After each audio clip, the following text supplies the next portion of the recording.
정혜민 차장과 더시 이어갑니다. 네. 뭐 BTS 요 얘기를 할까요? 그 전에 아까 이제 SK텔레콤이 그 모빌리티 이제 강화하는 것 좀 조금 이제 어제 왜냐하면 제가 이제 민엔지라는 종목을 이제 그러네, 관심주로 그러네. 좀 네. 말씀을 드렸기 때문에 조금 이제 첨언을 좀 드리자면 약간의 좀 퍼즐이 좀 맞아가는 것 같아요. 지금 최근에 이제 SK 렌터카가 좀 유상증자를 해가지고 네. 뭔가 좀 작은 확충을 했잖아요. 그거는 하드웨어 쪽에 뭔가 이제 지금 사실상 모빌리티 우리가 드론 타고 다니고 이런 시절은 아직은 아니기 때문에 네. 이제 공유 자동차 정도 뭐 택시 뭐 이런 거로 좀 생각을 해볼 수 있는 게 이제 하드웨어 쪽이고 소프트웨어 쪽은 모빌리티는 사실상 그 핵심은 맵입니다, 맵. T맵. 그렇죠, 맵이죠. 그 T맵을 가지고 어떤 확장성을 보이느냐 이제 이게 좀 중요한 뭐 이슈인 것 같은데 이제 T맵 관련주 해봐야 사실 이게 SK텔레콤의 원천 기술이고 그동안 쌓은 데이터이기 때문에 수많은 수천만 대의 자동차에서 나온 데이터로 좀 쌓아놓은 그런 이제 말 그대로 지적 재산권이기 때문에 이걸로 이제 뭘 할 수 있는가를 좀 생각해봐야 될 것 같은데 그런 면에서 이제 어제 제가 뭐 관심주로 좀 말씀을 좀 드렸던 거를 조금 이제 응원하는 차원에서 또 AS 차원에서 소프트웨어 쪽은 이제 민엔지 뭐 이렇게 좀 관련주를 볼 수 있겠다. 수많은 소프트웨어가 들어가겠네요, 그죠? 그렇죠. 그리고 이제 보안부터 민엔지 결제, 그렇죠. 커머스, 예. 뭐 여러 가지 데이터들. 예, 그렇죠. 그래서 가장 첫 번째 비즈니스로 이제 이 민엔지가 가지고 있는 티오르라는 플랫폼과 티맵을 엮어서 이제 티맵 택시 쪽으로 네. 이제 론칭을 한다고 하니 아무래도 이게 이제 모빌리티 사업에 좀 테스트가 되지 파일럿 테스트가 되지 않을까 이렇게 좀 생각이 들어서 이 관련된 종목은 또 차차 나오면 네. 제가 더 이렇게 좀 말씀드리도록 하겠습니다. 알겠습니다. 자, 첫 번째 오늘 이렇게 준비하라를 가봐야 될 것 같은데 제목부터 보면은 뭐라고 저걸 평가해야 될까요? 네, 제목 볼까요? 있는 건 있는 그대로입니다. 뭐. 제가 읽어야 됩니까? 예, 읽어주세요. 그건 너무하는 거 아니요? 네. 뭘 이렇게 너무하는 거 아니었는지. 그거는 앵커께서 저한테 이렇게 평소에 말씀하실 때도 이제 요즘 시장 너무하는 거 아니냐 뭐 이런 말씀도 많이 하셨잖아요. 그거를 네. 이제 영화 대사에 있는 이제 좀 이렇게 인용을 해서 해봤는데 네.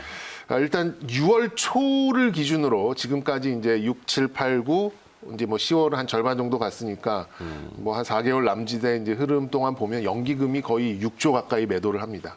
코로나 시절, 그러니까 코로나가 이 시장을 끌어내린 이전 수준보다 더 매도를 한 그런 상황이죠. 이제 바꿔 생각해 보면 벌었으니까 팔았다라는 생각도 듭니다. 그래서 이제 네. 줄일 만큼 줄여놨다라는 생각이 좀 들고 조금 더 줄일 수도 있다는 생각이 들어요. 일단 전체적인 포트폴리오에서 20% 미만으로 그 주식 비중을 가져가야 되기 때문에 지금 뭐 이걸 많이 사서 올라갔다기보다는 주가가 많이 올라서 오른 부분도 있기 때문에 그걸 줄이는 거는 어느 정도 수긍은 하겠습니다만 글쎄요 뭐 하여간 너무 좀 많이 매도한 게 아닌가 좀 생각이 들고 외국인도 어느덧 9월 달에 2조 5천억 정도 매도를 했습니다. 한국 시장 전반적으로. 뭐 왜 팔까? 이거를 왜 이 추석을 앞두고 이렇게 많이 팔아놨을까? 뭐 여러 가지 이제 요인이 좀 있겠습니다만 결론적으로는 하나예요. 수급 단절입니다. 그냥 더 살 이유가 그만큼 뭐 줄어들었다라고 좀 보는 게 좀 맞는 것 같고 그 매도 압력은 뭐 아시다시피 뭐 좀 뭐 대주주에 대한 그 요건 뭐 이거 매일 말씀드립니다만 그리고 미국도 대선을 앞두고 굳이 지금 큰 자금을 쏴서 한국 시장 같이 이제 이머징이나 또 이 선진국 문턱에 있는 나라들한테 크게 뭐 좀 베팅을 할 이유는 없기 때문에 일단 번거는 일부 챙겨가자 약간 이제 이런 상황에서 좀 나오다 보니까 네. 오히려 이제 코스닥이 코스피보다 훨씬 그 수익률이 안 좋아지는 이제 그런 상황이 좀 나오고 있습니다. 매도 규모만 봐도 어제 코스닥이 상대적으로 좀 더 조정폭이 거칠었잖아요. 컸죠. 네. 예. 뭐 그 뒤에 또 빅히트 연관성이지만 하여튼 코스닥- 기관 수급 그걸 다 합쳐도 삼성전자 하나의 시총이 안 되는 시장에 매도 금액이 코스피 시장하고 거의 비슷하거나 더 많이 나오는 날도 있거나 그러면 네. 당연히 이제 코스닥은 약화가 되는 거고 거기에 이제 이슈가 대주주 요건이 완화가 없기 때문에 개인들도 굳이 여기서 더 매수를 안 하는 그런 상황이다 보니까는 수급이 또 끊기는 상황이 와서 지금 이런 상황이 되는 걸로 좀 다시 한번 좀 상기 드릴 수 있겠는데 해법이 있을까요? 해법은 홍 부총리의 마이크에 달려 있습니다. 그게 저는 결론을 빨리 지어줘야 되죠. 예. 네. 확실하게 이제 딱 매짐을 해야 아예 포기하고 내년 1월부터 다시 재장전을 하는 모드로 갈지 아니면 뭐 이게 좀 완화가 된다고 하면은 또 일부 포트폴리오 정리를 해서 다시금 또 매수가 들어올지 이걸 좀 정할 것 같은데 네. 지금 이제 곧 11월 곧 연말인데 좀 미적미적하고 있는 거는 우리 시장에 좋을 게 하나도 없는 거죠. 그래서 하나라도 좀 이게 불확실성이 해소되려면 빨리 대선이라도 미국 대선이라도 끝나야 어떤 정책적인 일관성을 통해서 좀 수혜지를 찾고 그러면서 이제 시장이 다시 재편되는 흐름을 예상할 수 있기 때문에 지금 사실상 그 미국 대선까지는 이 시장에 대해서 기대감은 없다. 그냥 아까 우리 앵커께서도 말씀해 주셨으면 그날 나오는 이슈로 대응하는 수밖에 없는 상황인데 참호에 들어가서 이렇게 하나 둘씩 저격하는 게 정말 쉽지는 않습니다. 네. 근데 그런 것들을 생각해 보면 정말 너무하는 거 아닌가라는 생각이 좀 듭니다. 그래서 이게 저희 시청률하고 상당히 연관성이 있는데 굉장히 예. 시청률이 내려가면은 시장에 관심이 떨어진다는 얘기예요. 맞습니다. 사실 어쩔 수 없이 저도 그래서 그런 멘트가 옳다 그르다 할 수 없지만 그냥 아침 드라마 보실 분들은 그냥 보시라고 한단 말이에요. 네. 스스로 쫓아내고 있으네요. 아니, 그 시장이 뭐 이게 어떻게 할 그렇죠. 도리가 없으니 우리 방법으로는 오죽하면 제가 그 정치 테마주도 막 얘기하고 그러겠어요. 네. 오염수 얘기하고 막 네. 이런 거. 물론 그것도 이제 시세가 나면은 종목이니까. 그렇죠.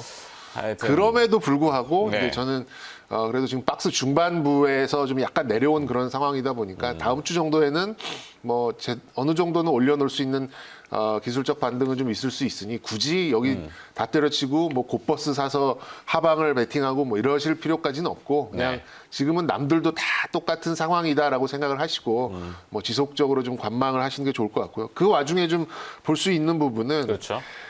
뭐 어느 정도 기관들 수급이 좀 비워졌다 내지는 네, 뭐. 외국인들이 이렇게 뭐 수조 원씩 불태워 나가는 상황에서도 최근 한 달 동안 상당 부분 좀 매수로 들어오고 있는 종목들을 많이는 말고 네. 뭐 한 5% 10%만 좀 짧게 보고 말 그대로 아까 참호 속에서 저격하듯이 이렇게 좀 접근하시는 전략이 좀 맞지 않나 생각이 듭니다. 그래서 종목으로 리스트가 보면 있죠? 네, 현대제철, 뭐 대한항공, 현대제철. 예, 코스맥스 이런 종목들 좀 눈에 띄고요. 네.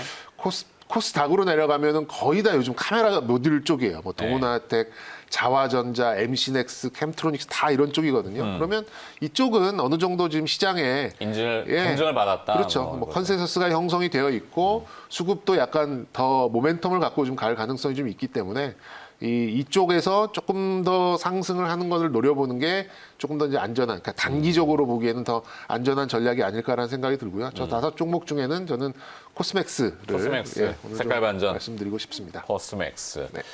뭐 시진핑 주석의 12월 방한설도 계속 흘러나오는 거 보고 보도도 일부 확정된 것처럼 얘기는 하는데 그거는 약간 남북 쪽 정전선언하고 좀 연관이 있어 보입니다. 있겠죠. 네, 예, 그거는 지금 서훈 실장이 미국 가 있고 하는 예. 거 보면은 계속 종전선언과 이제 비핵화는 뗄래야 뗄 수 없는 예, 같은 불가분의 거다. 관계이고 하여튼 그림들이 좀 그렇게 잡는 것 같긴 해요.